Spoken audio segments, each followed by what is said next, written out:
अब मैं वक्त की नज़ाकत को देखते हुए इस सिलसिले को बहुत जल्दी आगे बढ़ाते हुए एक बहुत मौजी शख्सियत को दावत दूंगा और उनका नाम है कुंवर रेहान सोलंकी साहब, जिन्होंने इंसान पार्टी जो चलाते हैं और हमारे सूबाई सदर आली जनाब शौकत साहब के माध्यम से आज ही उन्होंने अपनी पार्टी का समर्थन मजलिस इत्तेहादुल मुस्लिमीन को दिया है।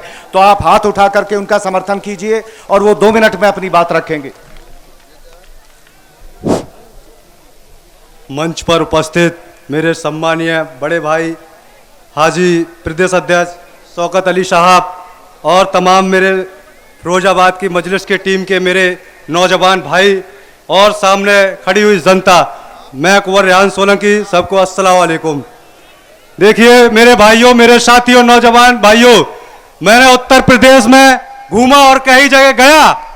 जाने के बाद जब जाकर ये निर्णय लिया है मैंने कि हर जगह गए तो एक ही आवाज निकली कि अपनी मुस्लिम लीडरशिप को खड़ा करना है। आज मैं आपको बता देना चाहता हूं मेरे साथियों कि जिस तरीके से कोविड-19 चल रहा था तो हमारे मुस्लिम बच्चों से कोई सब्जियां, फल, किसी भी चीज को नहीं खरीदा जा रहा था। ठीक आज उसी तरीके से किसी भी मुस्लिम पॉलिटिकल पार्टी से कोई भी गठबंधन करने के लिए तैयार नहीं है। मैं पूछना चाहता हूं आपसे, क्या इस आजाद भारत में हम क्या अछूत हो चुके हैं? मेरे भाइयों, आज आपको क्यों नहीं कोई गठबंधन में शामिल करना चाहता है? मैं आपको बता देना चाहता हूं कि हम जगह जगह बटे हुए हैं। और मैं आपसे एक और बात कहना चाहता हूं कि जितनी भी मुस्लिम पार्टियां हैं अगर अलग अलग चुनाव लड़ेंगी तो कौम का फायदा नहीं होगा। कौम के बच्चों के मुस्तकबिल के लिए नहीं लड़ रही है, वो सिर्फ और सिर्फ अपने लिए लड़ रही हैं।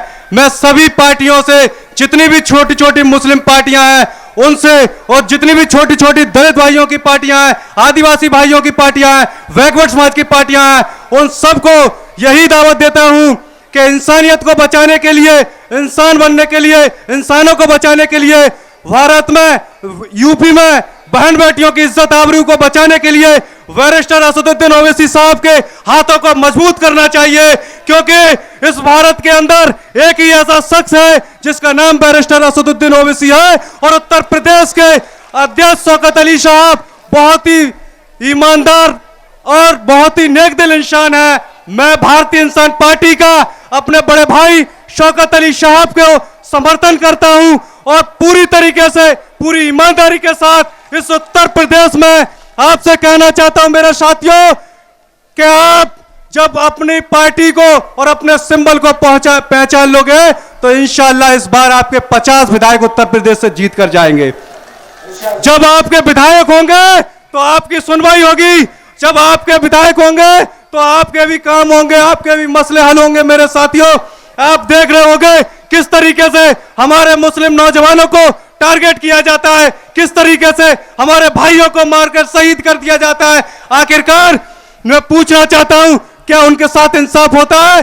और आपके मंच के माध्यम से एक लास्ट आखिरी सवाल और कहना चाहता हूं उन समाजवादी पार्टी के गुलामों से, क्या समाजवादी पार्टी के चाटुकारों, समाजवादी पार्टी के गुलामों, समाजवादी पार्टी के दरबारियों, मैं आपसे पूछना चाहता हूं कि जो बेटी खत्म हो जाती है उस बेटी के लिए आप उस बेटी को इंसाफ दिलाने के लिए यहां फिरोजाबाद से वहां जाते हो आप, और वहां जाकर उसको इंसाफ दिलाने के लिए लाठियां भी खाते हो। अच्छी बात है, वो दलित की बेटी होगी आपकी नजर में, लेकिन हमारी नजर में वो भारत की बेटी थी, हमारी बेटी थी। उसके साथ खड़े हुए अच्छी बात है, इसी तरीके से किसानों के साथ खड़े हुए अच्छी बात है। मैं पूछना चाहता हूं मेरे साथियों कि 20 दिसंबर के दिन पूरे उत्तर प्रदेश के अंदर लगभग 30 नौजवानों का कत्ल कर दिया गया था। आखिरकार उनकी शहादत क्यों नहीं मनाते हो? उनके इंसाफ के लिए खड़े क्यों नहीं होते हो? क्यों नहीं उनके लिए आवाज उठाते हो? और वक्त कम है, इसी के लिए आगे आपसे बात और होती रहेगी। इस सभी साथियों को जय हिंद, जय भारत, एक बार जोर से नारा लगा दे, जय भीम, जय भीम।